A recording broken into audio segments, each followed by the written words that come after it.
आज एक नया लेख प्रारंभ हो रहा है और यह लेख ताई जी के व्यक्तित्व के ऊपर है। जो पुस्तक प्रकाशित हुई थी दिव्यात्मा के पावन जीवन क्षण, उससे संकलित है, यानी उससे लिया गया है ये लेख। इस पुस्तक में, जिसे हम कर रहे हैं कई दिनों से, सुमिर सुमिर मन बावरे में यह लेख है जो राजमा के द्वारा लिखा गया।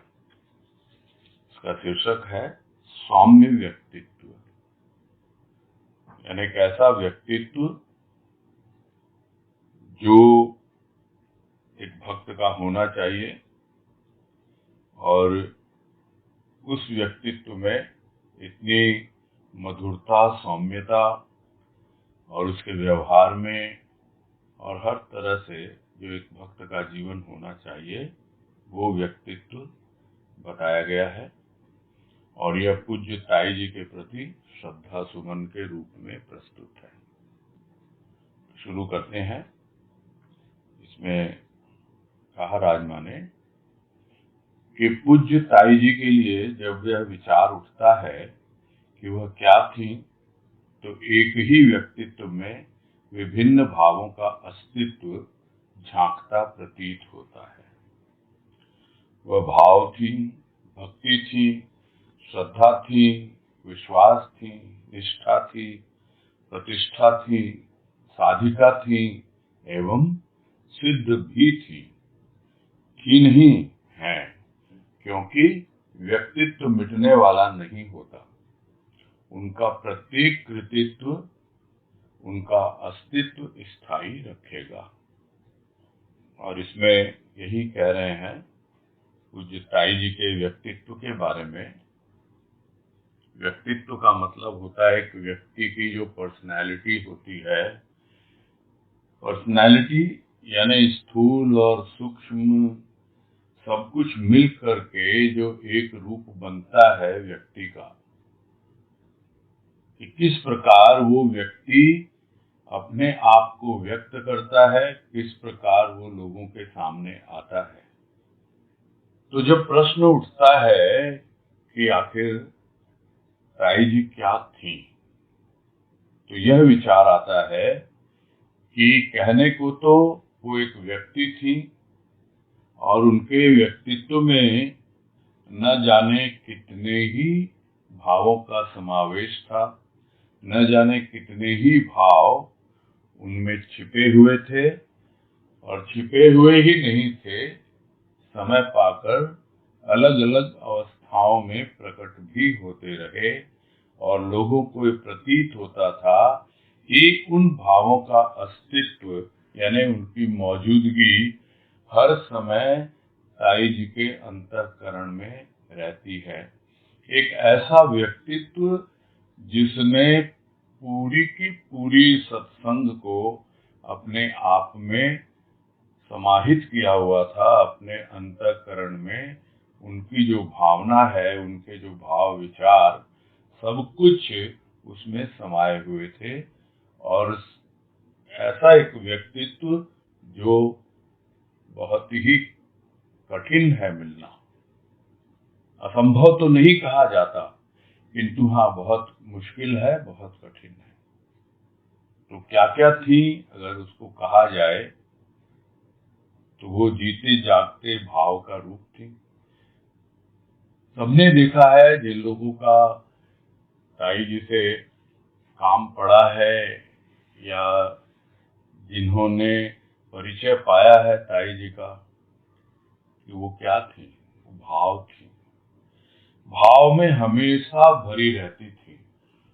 थोड़ी सी भी कुछ भावपूर्ण बात होती और बरबस उनकी आंखों से वो भाव छलक उठता था आंसुओं के रूप में।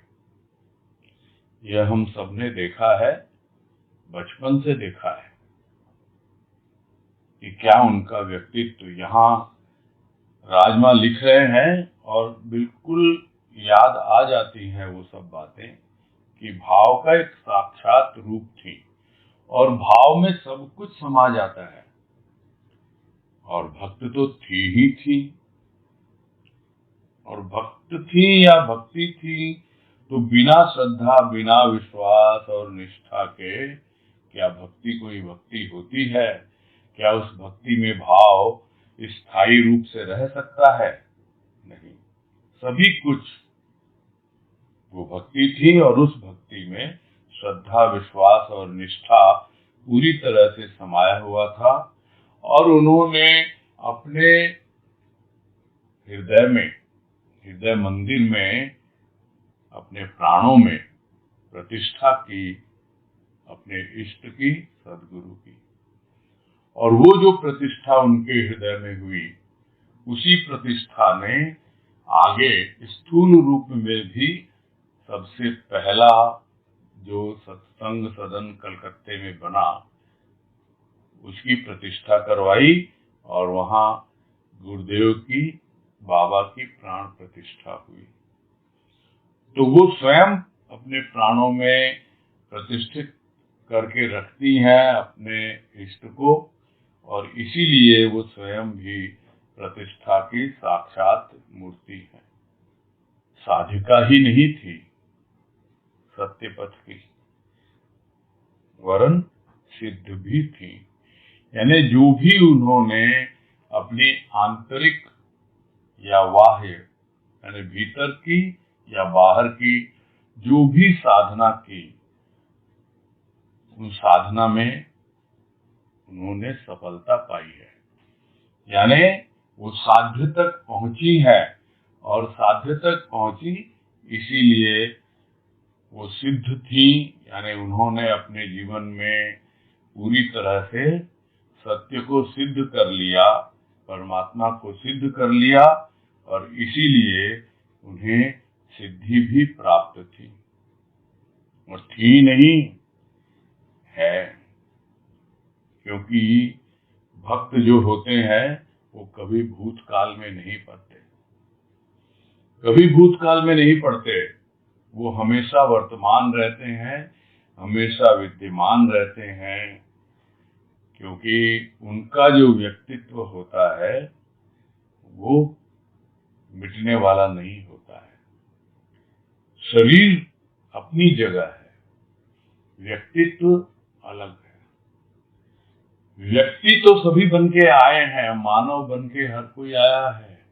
जो बातें हम लोग करते रहे हैं पिछले कई दिनों से, कि मानव का जन्म तो सबने लिया है, व्यक्ति बन के तो सभी आए हैं, किंतु उस व्यक्ति के भीतर जो छिपा हुआ व्यक्तित्व है, व्यक्तित्व यानी व्यक्ति तत्व, वो तत्व जो मानव का होना चाहिए।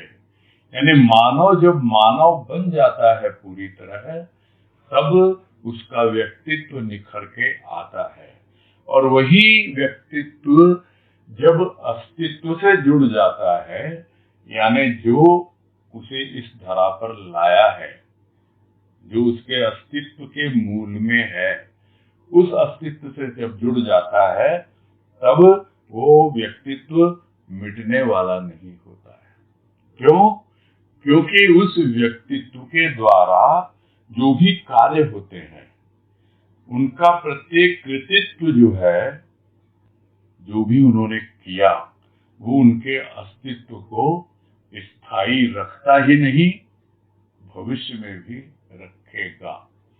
यानी पहचाने जाएंगे वो व्यक्तित्व जिन्होंने अपने जीवन काल में उस अस्तित्व से अपना अस्तित्व मिला लिया, और अपने व्यक्तित्व को कुछ इस प्रकार से प्रकट किया, और जो कुछ भी उनका कृतित्व है, यानी जो किया उन्होंने, जो लोगों के सामने प्रस्तुत किया, वो मिटने वाला नहीं होता, वो हमेशा स्थायी रहता है, यानी परमानेंट रहता है। वो कोई टेम्पररी चीज नहीं है कि थोड़ी देर के लिए है और फिर नहीं है। तो इस छोटे से पैराग्राफ में राजमा ने बहुत ही विस्तार से उनके व्यक्तित्व का क्या रूप है वो हमें समझाया। आगे है कि कृतित्व भौतिक हो या भावुक मन की भावनाओं में समाई हुई आध्यात्मिकता, उस पर छाप है पूज्य ताई जी की। क्योंकि जो भी कृतित्व की श्रृंखला प्रारंभ हुई, जिसे हम यूं कह सकते हैं कि सदन बनाने की एक परंपरा, तो वो भौतिक रूप में थी। और उसके अलावा जो भावुक मन है, उसमें जो भावनाएं समाई हुई हैं आध्यात्मिकता के रूप में, जिसे राजमा ने कहा अपने भजन में कि मेरे मंदिर के देवता प्रतिष्ठा तेरी जग में हो।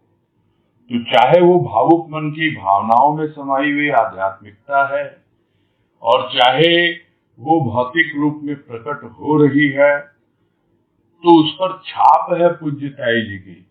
तो यहाँ पर वो स्वयं अपना अनुभव लिख रहे हैं, बतला रहे हैं कि मेरे कृतित्व में, मेरे व्यक्तित्व में जो कुछ भी भावुक मन में भावनाएं आध्यात्मिकता की समाई हुई हैं, या उससे प्रेरित होकर जो भी भौतिक जीवन में कृतित्व हुए हैं, उस पर छाप है पूज्य ताई जी की, यानी वो पहचान है। और यह कहते कहते एक छोटी सी घटना भी याद आ रही है। बहुत साल जब राजमा शुरू में लोग पहचानने लगे थे, तब की बात है। हम 2-3 भाई लौट रहे थे कहीं से राजस्थान, किसी शादी को अटेंड कर, तो पता नहीं बरबस मुख से यही निकला अपने 2 भाइयों के सामने, अभी राजमा को पहचानते नहीं है हम लोग। किंतु उनके जीवन में बीवी जी का और ताई जी का इतना सुंदर समावेश है कि हम दंग रह जाएंगे, देखते रह जाएंगे। कहलवाने वाले ने कहलवाया इस नाचीज के मुख से, किंतु जब देखा हमने उनका जीवन काल, तो समझ में आ गया। और यहाँ स्वयं लिख रहे हैं कि उस पर छाप है पूज्य ताई जी की, यानी उस कृतित्व पर। और अपने व्यक्तित्व के भीतर जो भावुक मन में छिपी हुई भावनाएं, उस पे छाप है बीवी जी की। तो यह होता है एक कृतित्व, एक व्यक्तित्व जो मिटता नहीं है, क्योंकि उसका अस्तित्व के साथ पूरी तरह समावेश हो गया, मिल गया, घुल मिल गया वो अस्तित्व के साथ, इसलिए वो भी सर्वव्यापी हो जाता है। आगे है, सुना है पारस लोहे को सोना बना देता है, किंतु प्रत्यक्ष है पूज्य ताई जी का जीवन, जिसमें सद्गुरु रूप पारस ने ताई जी को सोना नहीं, पारस ही बना दिया। तो सुना तो यही जाता है कि पारस एक पत्थर है जो लोहे को सोना बना देता है, जो उसके संपर्क में आता है। यानी कोई भी व्यक्ति जब जाता है संत के संपर्क में, अपने आप ही उसका जीवन बदल जाता है। जो लोहे के समान जीवन व्यतीत हो रहा होता है, उसमें चमक आ जाती है सोने की तरह। और इस संदर्भ में भी बाबा जी की बातें याद आ जाती हैं कि एक भक्त गया बाबा जी के पास और कहा कि सुना है बाबा जी, आप पारस हैं, लोहे को सोना बना देते हैं, मैं आया हूं आपके पास। बोले तुमने ठीक सुना है, किंतु जिस लोहे के ऊपर जंग लगा हुआ हो, मैल जमा हुआ हो, उसको सोना बनने के पहले अपने मैल को तो हटाना पड़ेगा, जंग को तो उतारना पड़ेगा, उसे कैसे सोना बनाया जा सकता है। तो तात्पर्य क्या कि संत महापुरुष सबसे पहले जो हमारे अंतःकरण के ऊपर जो गंदगी जमा है, जैसे लोहे पे जंग लगा हुआ है। जंग क्यों लगता है? प्राकृतिक कारणों से लगता है। वैसे ही हमारे अंतःकरण पे जंग चढ़ जाता है, मैल चढ़ जाता है, और वो सर्वप्रथम हटाते हैं संत। उसके बाद ही उस पर कुछ न कुछ कार्रवाई होती है। तो यह सुना जाता है, देखा भी जाता है, अनुभव भी होता है। किंतु जब प्रत्यक्ष दिख रहा है ताई जी का जीवन, तो उसमें तो है ही ना कि सदगुरु हैं पारस के रूप में, और ताई जी उनको तो सोना ही नहीं, उनको भी पारस बना दिया।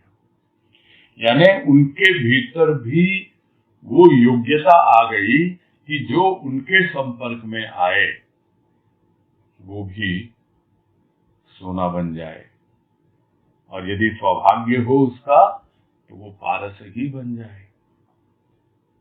यह हम देखते हैं ताई जी के जीवन के माध्यम से। आगे है अग्नि। अग्नि है, यदि उसे संतुलित न किया जाए तो स्वयं तो स्वाहा होती ही है, आसपास की वस्तुओं को भी भस्म कर देती है।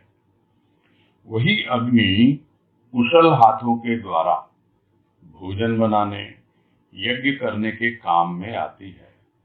इसी प्रकार प्राणी अपने उग्र स्वभाव से स्वयं भी परेशान रहता है एवं आसपास के वातावरण को भी अशांत करता है। वही उग्रता यदि श्रेष्ठ कार्यों में लग जाए तो क्या से क्या हो जाता है। यहाँ भी पूज्य ताई जी का जीवन उदाहरण है। एक अशिक्षित महिला जिसके हृदय में दावानल सुलग रहा था, वह घर परिवार में बंद कर नहीं रह सकती। सदगुरु ने उनके हृदय की पिपासा को समझ उन्हें मार्गदर्शन दिया, उनकी कार्य क्षमता को दी नई दिशा। अग्नि का उदाहरण है, और हम सब जानते हैं कि आग आग है। इसलिए लोग कहते हैं आग से मत खेलो, आग को काम में लो, और उस आग को बड़े संतुलित रूप से, बड़े ही बैलेंस्ड वे में हमको काम में लेना होता है। ज्यादा हो जाती है तो कंट्रोल के बाहर हो जाती है।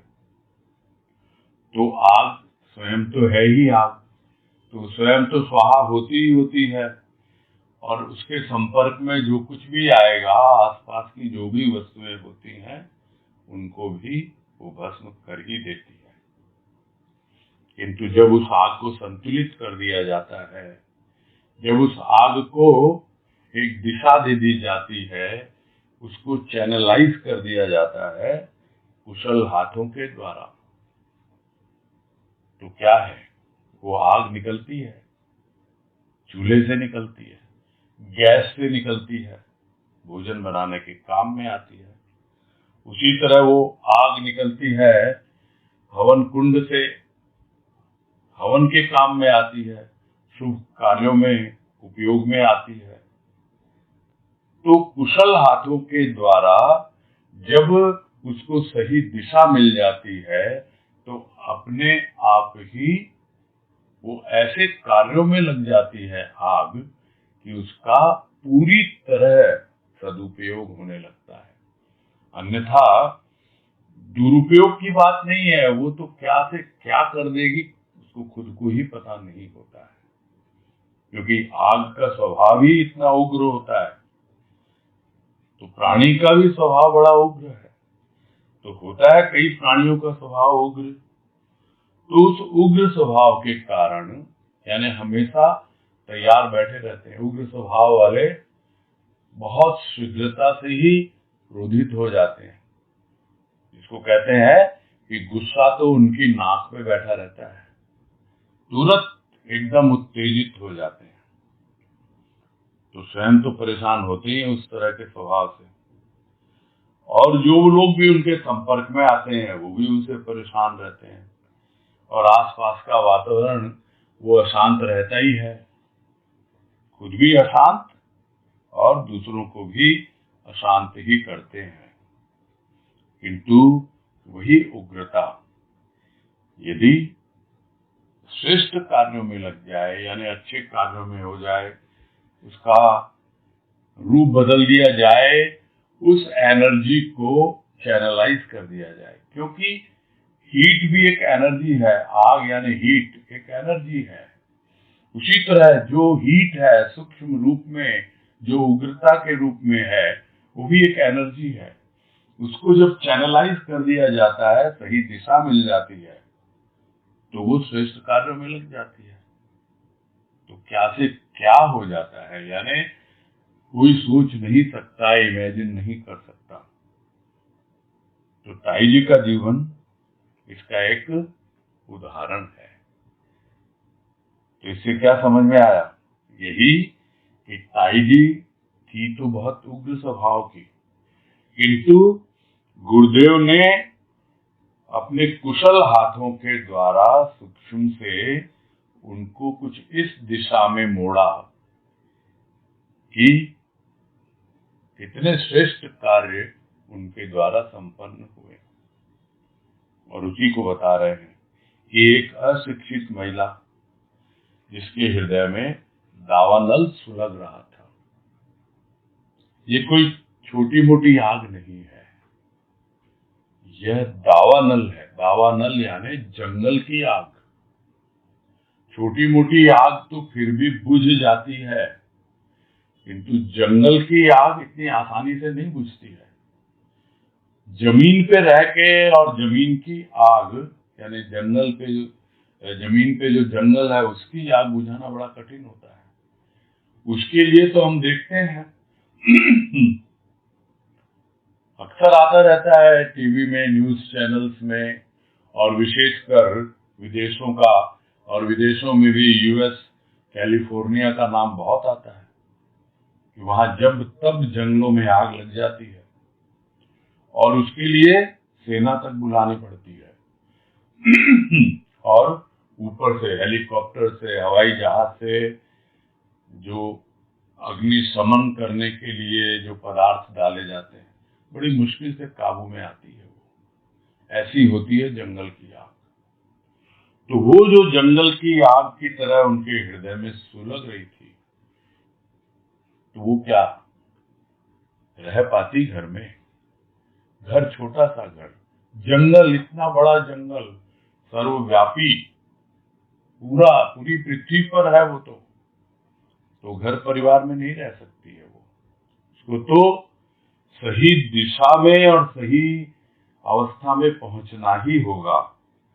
तो देखा सदगुरु ने, उनके हृदय की भावनाओं को देखा, उनके भीतर जो पिपासा थी यानी जो प्यास थी, और जो सुलग रही थी उसके भीतर आग, उसको सही दिशा निर्देश दिया, मार्गदर्शन किया, और उनके भीतर जो भी क्षमता थी उसको एक नई दिशा सदगुरु की कृपा से मिली। और उनका सबसे, क्या कहूं मैं, सौभाग्य था कि वो वहीं रहती थी जहां गुरुदेव रहते थे। यह तो हमने बचपन से देखा है और आप सब लोगों को भी पता है कि टुल्ला पट्टी के उसी मकान में रहती थी, उसी फ्लोर पे रहती थी, और दोनों के बीच में मुश्किल से 3-4 घर थे। एक कोने में गुरुदेव का, हम लोगों का, और दूसरे कोने में ताई जी का। तो जब कभी भी उन्हें दिक्कत, परेशानी, कुछ भी बात, बड़े आराम से माता जी के पास आती, बातें करती और गुरुदेव से संपर्क हो जाता।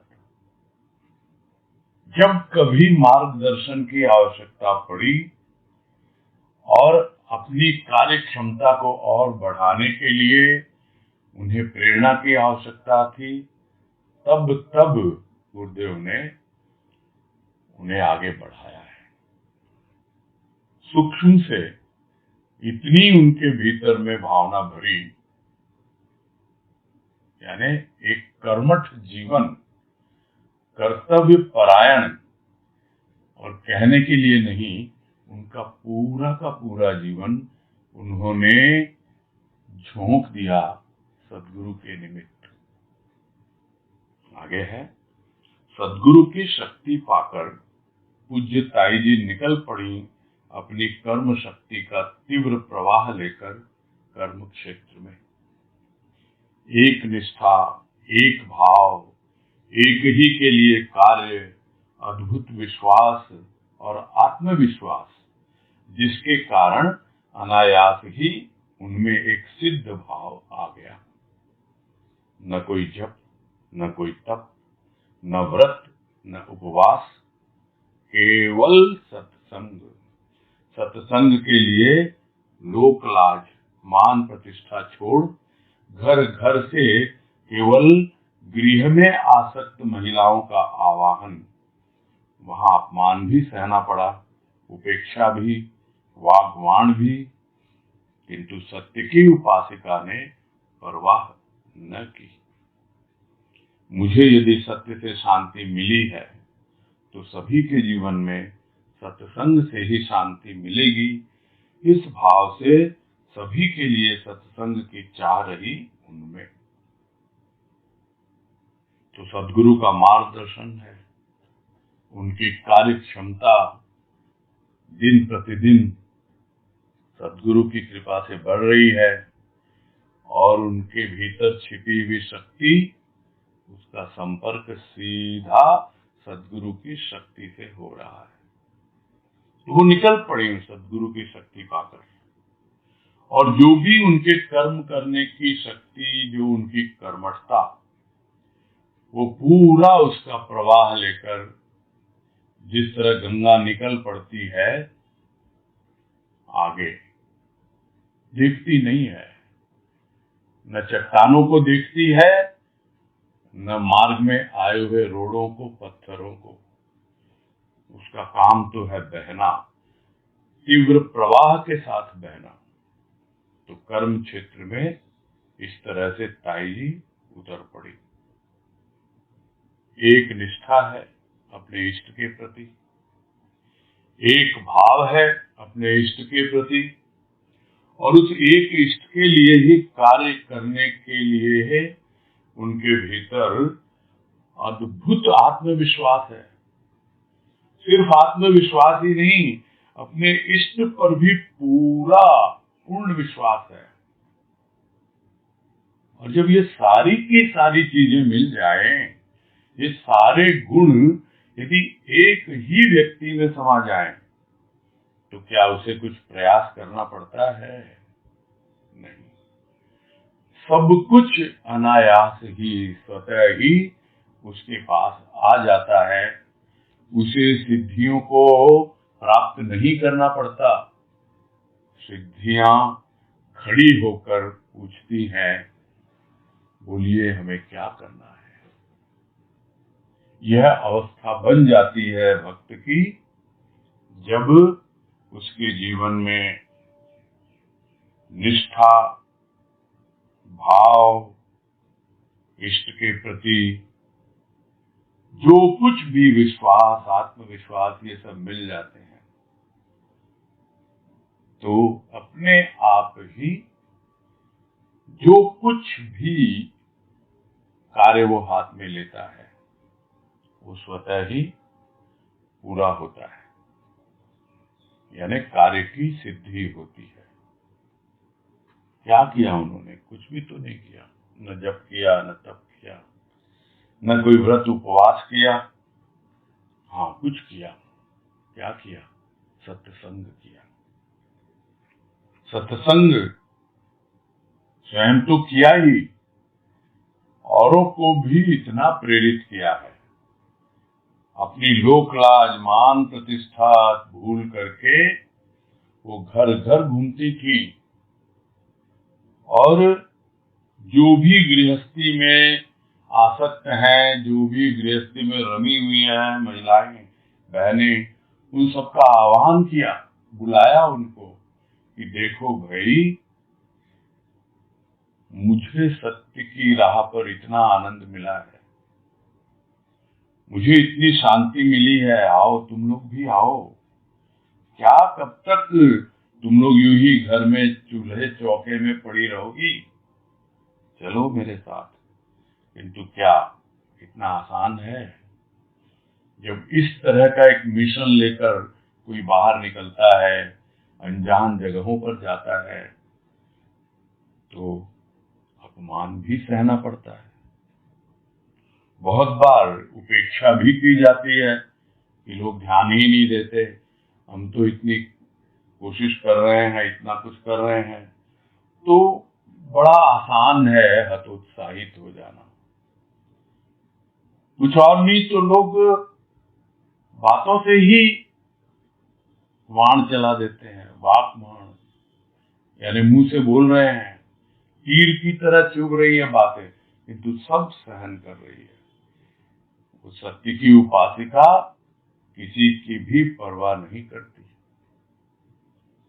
ये सब बातें जब हम पढ़ रहे हैं, सुन रहे हैं और देखा भी है जीवन काल में, उससे एक इतनी गहराई से प्रेरणा मिलती है कि हम क्या कर रहे हैं, हम तो कुछ भी नहीं कर रहे।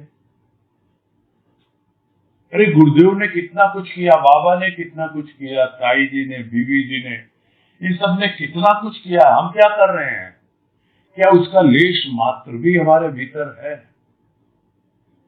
किंतु प्रेरणा अवश्य मिलती है कि उन्होंने इतना कुछ किया, हमें भी कुछ करना है, कुछ तो करना है हमें, जो कुछ भी हमारे द्वारा संभव है। तो यह सब पढ़कर, सुनकर और आंखों से देखकर यह प्रेरणा तो अवश्य मिलती है। कोई कितना ही कुछ बोले, कितने ही बातों के तीर चलाए, कितने ही चुभाए अपने वाकवाण, किंतु नहीं, किसी की भी परवाह नहीं करनी। ताई जी ने नहीं की और यही प्रेरणा वो देती हैं। और हम भी सबको यही समझें और यही बतलाएं कि यदि मुझे सत्य से शांति मिली है, सत्संग से शांति मिली है, तो सभी को शांति मिलेगी। और इसी भाव से सबका आह्वान करती रही ताई जी सत्संग के लिए, और यही चाहती रही कि भाई सत्संग करो, सत्संग करो। और आज हम जानते हैं सब कि जो सत्संग सदन की स्थापना हुई कलकत्ते में, पहले सत्संग सदन की, उसके पहले तो घरों में ही सत्संग होता था। और कितना कठिन उस जमाने में, समझ सकते हैं, गृहस्थी महिलाएं घर के कार्यों से इतना व्यस्त, उनको समय निकालना, सत्संग करना और सत्संग में जाना।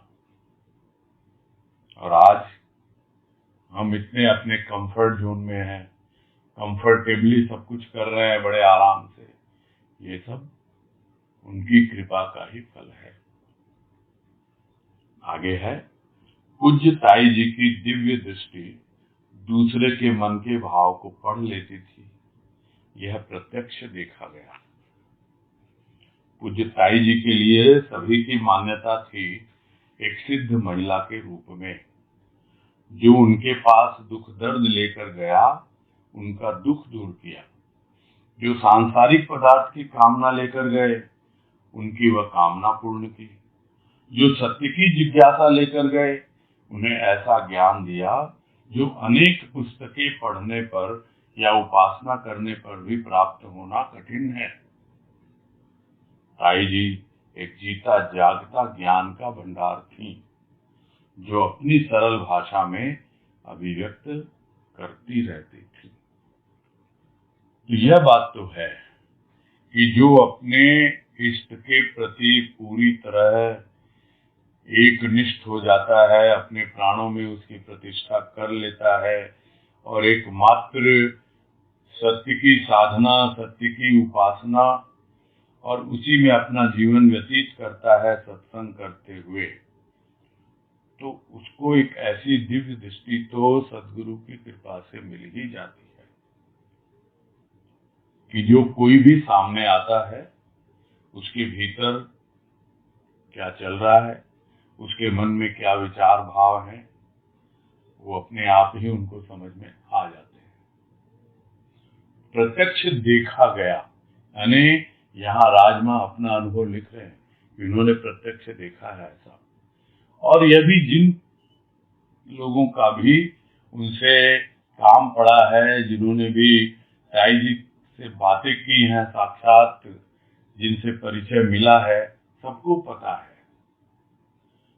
और हमारा तो इतना बड़ा सौभाग्य है, मैं अपनी बात कह रहा हूं, कि बचपन से ही उनको देखा है। और एक मातृत्व का भाव, कहने को तो हमारी माँ भी हैं, माता नानी बाई, किंतु जब उनका शरीर नहीं रहा उसके बाद जो एक मातृत्व भाव जो ताई जी से मिला, अपना अनुभव हम कह सकते हैं। और आज मातृ दिवस के दिन वो सब याद करके इतना हृदय गदगद होता है, इतनी खुशी मिलती, कुछ बोलना ही नहीं पड़ता था उनको और उन्हें सब समझ में आ जाता था। अच्छा ये चाहिए बेटा, हाँ ये करते हैं, कर दे, सब कुछ। और इतना ज्यादा स्नेह, मातृ स्नेह, क्योंकि उसकी कमी लगती है अवस्था विशेष में। यह प्रत्यक्ष अनुभव हुआ है। यहाँ राजमा अपना अनुभव लिख रहे हैं और उसके संदर्भ में मुझे भी अपना अनुभव याद आ गया है। थी, सिद्ध महिला के रूप में थी, मान्यता थी सभी की, और ये मान्यता ही नहीं थी, स्पष्ट था कि जो भी जिस रूप में जैसे भी उनके सामने जाता था, कोई दुख दर्द लेके जाता, दुख दर्द दूर होता था, और कोई भी सांसारिक पदार्थ, भौतिक पदार्थ, कोई भी कामना लेके उनके सामने जाए, वो पूरी है। यहाँ तक कि सत्य की जिज्ञासा भी लेके जाए तो ऐसा ज्ञान मिलता, जबकि उन्हें अक्षर ज्ञान भी नहीं था ठीक से। अपना हस्ताक्षर भी बड़ी कठिनाई से सीखा उन्होंने करना, कभी स्कूल नहीं गई, पाठशाला नहीं गई, और वो एक अशिक्षित महिला, अनपढ़ महिला, उसको इतना ज्ञान, क्योंकि यह ज्ञान, यह विद्या कोई पुस्तकीय ज्ञान नहीं है। उन्होंने जो सीखा, जो ज्ञान प्राप्त किया, वो अपने जीवन से किया, अपने सदगुरु से किया, अपने भीतर से, उनके भीतर वो ज्ञान आया। तो जो ज्ञान की पिपासा लेके भी गए, उन्हें वो ज्ञान दिया कि भले ही कितनी ही आप पुस्तकें पढ़ लो, वो चीज नहीं मिलती है, प्राप्त होना बड़ा कठिन है वो ज्ञान। और इतनी सरल भाषा में उसको व्यक्त करती कि सुनने वाला अवाक रह जाता, और इतनी संतुष्टि मिलती, उनका उत्तर पाके इतनी संतुष्टि मिलती। और जो भी जवाब उनकी ओर से आता था, जिज्ञासा पूरी करने के लिए जो उत्तर आता था, वो बड़ा इम्फेटिक होता था। इम्फेटिक मतलब यही है, उसके अलावा हो ही नहीं सकता कुछ। यानी इतने कॉन्फिडेंस से, इतने आत्मविश्वास के साथ बातें कहना बहुत कठिन है। जिसको अपने इष्ट पे विश्वास है, अपने आप पे विश्वास है, किसी भी तरह की कोई भी बातें हो, हर, यानी एक प्रकार से वो ऑलराउंडर थी, सब कुछ उनमें समाया हुआ। और यही कहना चाह रहे हैं यहाँ पर राजमा। आगे है, भारतीय दर्शन में सिद्धि का प्रयोग निंदनीय नहीं है। भागीरथ आदि ऋषियों ने समय समय पर अपनी सिद्धि का परिचय दिया है। साईं जी के जीवन से सहज ही सिद्धि का परिचय मिलता है। सूर्य तो अपनी स्वाभाविकता के साथ उदय होता है, सहज ही संसार को लाभ प्रदान करता है। और यह हम सब जानते हैं कि उनके जीवन में सिद्धि प्रधान था, यानी उनका जीवन सिद्धि प्रधान था। उन्हें सिद्धियां उपलब्ध थी और सिद्धियों को उन्होंने काम में भी लिया, तो उसको कोई गलत रूप में न देखे। उसी बात को यहाँ राजमा कह रहे हैं कि सिद्धि का प्रयोग कोई निंदनीय नहीं है। और ऋषि मुनियों ने बहुत जगह यहाँ भागीरथ का नाम लिया है, वो होगी कोई कथा, मुझे पता नहीं है उसके बारे में, किंतु सिद्धियों का प्रयोग तो ऋषि मुनियों ने किया ही है।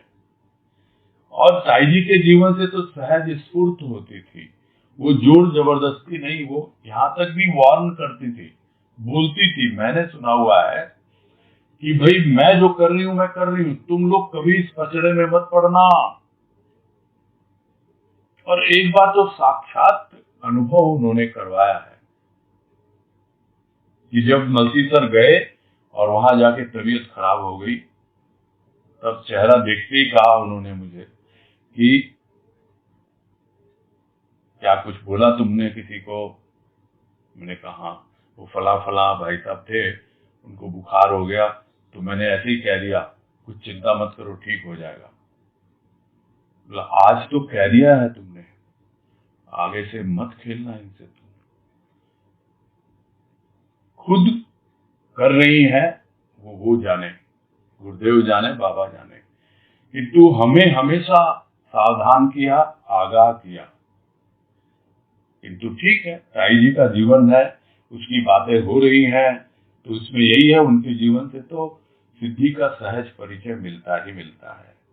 वो वैसे ही है जैसे सूर्य बड़ा सहज है, उदय होता है तो संसार को अपने आप ही उसका प्रकाश मिलता है, उससे लाभ मिलता है। वैसे ही उनके जीवन में सिद्धियां जो थी बड़े स्वाभाविक रूप में थी, बड़े ही नेचुरल वे में थी। आगे है, पूज्य साई जी उत्सव प्रिय थी, उनके मन की उमंग उत्सव के रूप में बाहर प्रकट होती थी।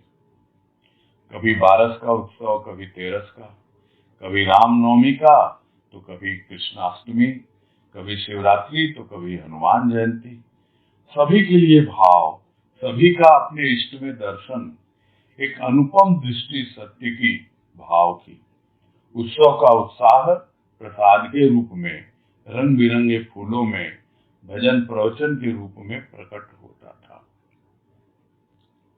और यहाँ बिल्कुल स्पष्ट कह रहे हैं राजमा कि यह जो उत्सव की परंपरा हमारी सत्संग में है, वो भी साई जी के द्वारा ही प्रारंभ की गई, क्योंकि उनके मन में उत्सव के प्रति काफी उमंग और उत्साह हुआ करता था, और वो बहुत ही उत्सव प्रिय थी और उत्सव मनाती थी। यही नहीं कि 12 जो बाबा की है या 13 जो गुरुदेव की है उसी का उत्सव मना रहे हैं, बल्कि रामनवमी, कृष्णाष्टमी, शिवरात्रि, हनुमान जयंती, ये सब सभी के लिए एक ही भाव, वही इष्ट का भाव। सभी देवी देवताओं में अवतारी राम हो, कृष्ण हो, कोई भी हो, सब में अपने ही इष्ट का दर्शन, उसी भाव के साथ उत्सव मनाना। तो उनके भीतर एक अनुपम दृष्टि थी उस भाव की, जो भाव सत्य से अनुप्राणित था, उससे प्रेरित था। यह चीज समझ में अच्छी तरह से आती है जिन्होंने भी अनुभव किया है। और इतना ही नहीं, वो जो उत्सव मनाए तो क्या उत्साह है उसको प्रकट करने का, रंग बिरंगे फूलों में, माला में, सजावट में, प्रसाद के रूप में, भजन प्रवचन के रूप में। तो यह जो परंपरा चल रही है, चली हुई है, यह सब साई जी क्योंकि उत्सव प्रिय रही, इसलिए यह आज भी उसी रूप में आगे बढ़ती जा रही है।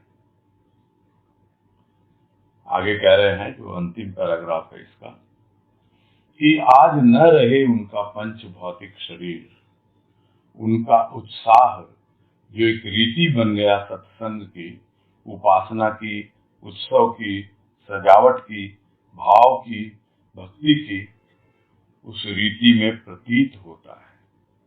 आज भी वह गुनगुनाती हैं, मुस्काती हैं, हर्षाती हैं। इष्ट के श्रृंगार में ही तो उनका अनुराग था। तो यही है कि हो सकता है लोगों को लगे कि आज उनका पंच भौतिक शरीर यानी स्थूल शरीर नहीं है, किंतु जो उमंग और उत्साह जो उत्सव के लिए वो अपनी जगह है, सत्संग के लिए वो और महत्वपूर्ण। सत्संग के साथ साथ जो उपासना चल रही है, जो भक्ति चल रही है, उसमें कितने उत्साह और उमंग की आवश्यकता है।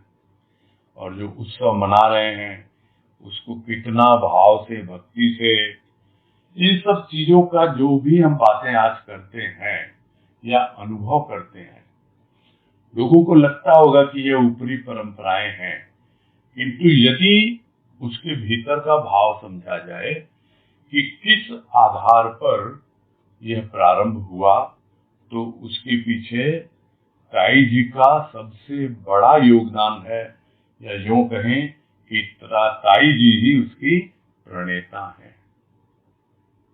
प्रणेता यानी प्रारंभ करने वाली है।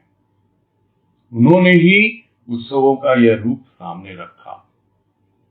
तो वो जो रीति रिवाज हमको लगते हैं, किंतु उसके भीतर हमें अनुभव में आना चाहिए कि वो ताई जी की भक्ति है, वो उनका भाव है। और हमारे भी भीतर जो अपने इष्ट के प्रति भक्ति है, भाव है, हमें उसकी अनुभूति उस उत्सव मनाने में अवश्य होनी चाहिए। क्योंकि आज भी जब उत्सव मनाए जाते हैं तो यही अनुभव में आता है कि वो गुनगुना रही हैं, मुस्कुरा रही हैं, प्रसन्न हो रही हैं कि देखो मेरे बच्चे वो आज भी मेरी ही तरह उस प्रसन्नता से उत्सव मनाए जा रहे हैं। उनका अनुराग इसी में ही था कि इष्ट का हर तरह से श्रृंगार किया जाए, स्थूल रूप में फूलों से, माला से, गुलदस्तों से, और अलग अलग रूपों में, और सूक्ष्म रूप से प्रेम से, भाव से, भक्ति और ज्ञान से। यह जो श्रृंगार में उनका अनुराग रहा, बाहर का श्रृंगार, भीतर का श्रृंगार, तो हमारा भी उसमें अनुराग बना रहे। वही उसकी प्रेरणा स्रोत हैं और वही इसकी प्रणेता है। तो यह लेख तो यहीं संपन्न हो रहा है और हम सबको पता है कि कुछ ही दिनों में ताई जी का निर्वाण दिवस भी आने वाला है। तो यह तो एक एडवांस में उनके प्रति एक श्रद्धा सुमन हमारी ओर से अर्पित है उनके चरणों में। तो यही पूरा करते हैं। अजय बंसल बोलिए। हाँ भैया प्रणाम। हाँ नमस्कार, बोलिए। आज ये बात आई थी कि ताई जी का जीवन था, उन्होंने कितने लोगों को प्रेरित किया इस मार्ग पे, और हम लोग क्या कर रहे हैं। तो जो इतने दिनों से आपकी बात सुन रहे हैं और भी, तो यही समझ में आता है कि पहले तो मुझे अपने ऊपर ही वर्क करना है, और जो भी है बाकी के लोग, चाहे वो वाइफ है, हस्बैंड है, या बच्चे हैं, या फ्रेंड्स हैं, वो जैसा जी रहे हैं उनको जीने दें। हम खुद एक एग्जाम्पल बने, और फिर अगर कोई आता है हमारे पास पूछने, तो भले हम उसको सलाह दें, नहीं तो अपने ऊपर ही हमको काम करना है। यही हम कर सकते हैं और यही हमें करना चाहिए। तो ये सोच जो है वो सही है, या हम तो हमारा इंटेलेक्चुअली अंडरस्टैंडिंग है, बट कर नहीं रहा है, और हम फिर सबको प्रेरित करना चाह रहे हैं, तो वो गलत हो जाएगा। हाँ वो तो ठीक बात है। हाँ पहले नहीं, ये जनरल है कि भाई पहले हमें कुछ मिलेगा तभी तो वो आगे बढ़ेगा ना। हम अपने जीवन में कुछ परिवर्तन पाएंगे। जो इसमें कहा ना कि उनके मन में क्या भावना थी कि जो सत्य की अनुभूति मुझे गुरुदेव की कृपा से मिली, उसको मैं घर घर तक पहुंचाऊं, ये भावना थी। उनको मिल गया था, उनको जो मिल गया, दूसरों को उसके लिए प्रेरित किया। और स्वाभाविक है, जब तक हमको मिला नहीं है तो हम दूसरों को कैसे प्रेरित करेंगे? प्रेरित करेंगे भी तो वो एक ढोंग होगा, एक दिखावा होगा, वो वास्तविकता नहीं होगी ना। हाँ, तो उस दृष्टिकोण से बिल्कुल सही है। पहले हम अपने आप को ठीक करें, अपना जीवन सुधारें, तो स्वाभाविक है जो भी हमारे संपर्क में आते हैं उनको उससे प्रेरणा मिलेगी, और मिलती है, देखा गया है, उसमें कोई संदेह नहीं है। स्वाभाविक हम अपने आप को पहले ठीक करें, तब अवश्य ही दूसरे भी उससे प्रभावित होंगे। उनके सामने वो एकदम शुरुआती अवस्था थी सत्संग की, जिसको हम कहेंगे नेसेंट स्टेज। बहुत नेसेंट स्टेज में सत्संग था। घरों में सत्संग होता था, गिने चुने लोग बड़ी मुश्किल से एकत्रित होते थे। तो उनके मन में एक बड़ी व्याकुलता रहती थी कि कैसे लोगों तक पहुंचे, कैसे जो मुझे मिला है वो लोगों तक कैसे पहुंचाऊं मैं। ये एक व्याकुलता उनमें रहती थी हमेशा। तो इसके ऊपर वो प्रेरित होकर चलती थी हमेशा। तो ये उनका जीवन है। स्वाभाविक है, हमें मिल जाए तो हम भी अपने आप ही, हमारे भीतर व्याकुलता आएगी कि लोगों तक पहुंचे, और नहीं भी पहुंचे तो अपने आप पहुंचता है। जिसको सिंपल भाषा में ये कहते हैं कि जब फूल खिलता है तो अपने आप ही उसकी सुगंध जो उसके आसपास होता है उसको मिल ही जाती है ना। और भैया एक चीज और, ये कैसे इस चीज को अवॉइड करें? लगता है इतना सब मतलब कर रहे हैं, मेहनत जो भी है, और ऐसा लगता है कि हम लोग तो आध्यात्मिक हैं, बाकी लोग सांसारिक हैं, और मतलब उनको एक नीचे की दृष्टि से देखना, वो मन ही मन चलता है, वो गलत है। वो अपनी जगह सही है, और हमको ईश्वर की कृपा हुई है तो हम थोड़ा बढ़ पाए हैं। तो इस चीज को कैसे मतलब उतार पाए? समझते हैं लेकिन वो आ ही जाता है मन में कि हम उनसे दो कदम ऊपर हैं। मतलब उस चीज को कैसे अवॉइड करें? वो दृष्टिकोण को कैसे ठीक करें अपना? भाई वो ठीक है अपनी जगह, वो ठीक है, हम अपनी जगह ठीक है, और उनको एक रिस्पेक्ट से देखें। देखो, ऐसे में तो हमको बिल्कुल एक बैलेंस्ड बिहेवियर रखना होता है, बस उसका ध्यान रखें, है ना। जिसको कबीर ने क्या कहा कि कबीरा खड़ा बाजार में, मांगे सबकी खैर, ना काहू से दोस्ती, ना काहू से बैर। एक बैलेंस बिहेवियर रखना है कि किसी को नीचे नहीं देखना, ना किसी को ऊपर देखना है। हमको अपने आप को देखना है, और जब अपने आप को हम देखने लगते हैं तब हमको समझ में आने लगता है कोई न सुपेरियरिटी कॉम्प्लेक्स होना चाहिए और न इंफीरियरिटी कॉम्प्लेक्स होना चाहिए। जो 2 दिन पहले भी आपने एक प्रश्न रखा था अहंकार के ऊपर, हाँ जी, मैं दीनहीन हूँ, वो भी एक कॉम्प्लेक्स है, और मैं बहुत कुछ हूँ, ये भी एक कॉम्प्लेक्स है। दोनों ही कॉम्प्लेक्स है। तो वो नहीं, एक बैलेंस्ड लाइफ है, ठीक है, वो अपना जीवन जी रहे। अगर इंटरेक्शन होता है और आपको लगता है ये बातें उनके समझ में आ रही हैं या थोड़ा बहुत भी एब्जॉर्ब कर रहे हैं, तो ठीक है, उनसे आप डील कर सकते हैं। लेकिन उनको हीन दृष्टि से देखना और अपने आप को सुपीरियर समझना, ये तो खैर आपकी अपनी कमजोरी है, उसको तो दूर करना ही चाहिए। बैलेंस रहे आपके ऑब्जर्वेशन में या अपनी लाइफ स्टाइल में, ये जरूरी है। ठीक है भैया, प्रणाम। हाँ, हरिओम हरिओम।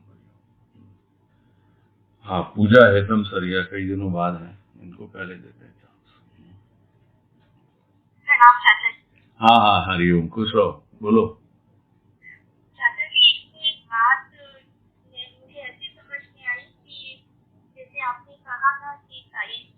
कि आपने पूछा कि कोई आपसे कुछ पूछा तो आपने कहा कि हाँ मैंने कह दिया कि सब ठीक हो जाएगा।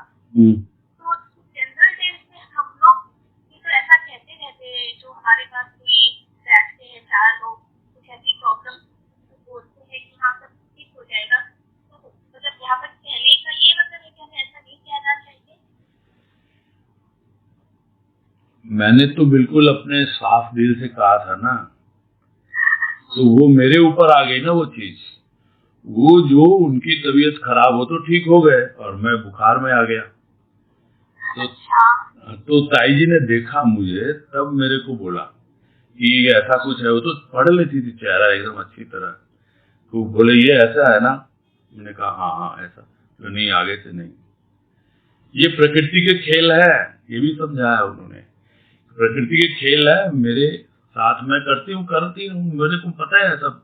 तुम लोग इसमें मत उलझो, तुम्हारा काम सत्संग करना है, प्रभु की भक्ति करनी है। ये सब चीजों में उलझ जाओगे तो आगे नहीं बढ़ पाओगे। ये मैं जो बात बता रहा हूँ ना, बहुत पुरानी बात है एकदम। मतलब उस वक्त मेरी उम्र मुश्किल से कितनी होगी, 28-30 साल की उम्र होगी, तब की बात है। शुरू में जब मलसी सर गए थे, 1 आध साल हुआ था, तब की बात है। तो वो अगर हम लोग कहते हैं कि हाँ सब ठीक हो जाएगा किसी को ऐसे, तो उसमें कोई हर्ज नहीं है। मतलब नहीं, आप तो उसको सांत्वना दे रहे हैं, दिलासा दे रहे हैं आप तो। लेकिन मैंने उस ढंग से नहीं कहा था, वो उनको समझ में आ गया। उनको यह समझ में आ गया कि मैंने उस ढंग से नहीं कहा था। मैंने इस ढंग से कहा था, वो उनको आ गया समझ में कि नहीं, ये तो बोल रहे हैं कि ठीक हो जाए। अरे किसी पे तो आएगी ना वो बुखार, उस पे आई थी, तुमने अपने ऊपर ले ली ये बात। ये इस तरह से उन्होंने समझाया मुझे, तब मुझे समझ में आ गई बातें, क्योंकि वही था केस, वही था। हम जो बोलते हैं वो तो जैसे सॉरी बोलते हैं, थैंक यू बोलते हैं, वैसे ही बोलते हैं। भाभी क्या बोल रही है कि ये तो ऐसे ही है जैसे हम जनरल में किसी को सॉरी बोलते हैं, किसी को थैंक यू बोल देते हैं, तो वैसे ही बोल देते हैं हाँ भाई ठीक हो जाएगा, ठीक हो जाएगा। तो वो चीज नहीं थी वहां पे। सॉरी बोला अगर, तो रियली सॉरी फील किया अंदर गहराई से, एकदम भीतर में आपके वो होना कि हाँ भाई मुझे वाकई में मुझे बहुत दुख हो रहा है, बहुत सॉरी फील कर रहा हूँ। मतलब इस टाइप की एक चीज होती है ना, उसके लिए बोले वो कि भाई दूसरों को इस तरह मत बोला करो, ये सब सिद्धियों से मत खेलो तुम। ये उनका कहने का मतलब था। ठीक है। हाँ हरिओम। हाँ नीतू गुप्ता बोलिए। हरिओम भैया। हाँ हरिओम बोलिए। हाँ, ये अभी पूजा जी ने जो क्वेश्चन किया वही क्वेश्चन मेरा भी था कि मतलब वही मुझे लग रहा था कि वह नॉर्मली कभी अपन कुछ कहते हैं वो हो भी जाता है, तो मतलब वही चीज मुझे फील हो रही थी, तो वो थोड़ा मुझे समझ में आ गया, आपने भी बताया। तो वही चीज है ना, कभी कभी ऐसा होता है अपन दिल से कह भी देते हैं और वो हो भी जाती है, तो लगता है कि शायद उस समय नहीं में बाद में तुमको इस चीज का भुगतान भुगतना पड़ता है। जी जी। तो वही चीज मुझे लगा था कि ये चीज पहले तो नहीं समझ में आती थी, और अनजाने में और साफ दिल से कोई काम करते तो वो हाँ, तो आगे के लिए सावधान होना है ना। हाँ, बस उलझना नहीं है उसमें, यही बात है मेन। हाँ ठीक है। मुझे बार बार चेता रहे, समझा रहे हैं। हाँ ठीक है। हाँ हरिओम। ठीक है, पूरा किया जाए।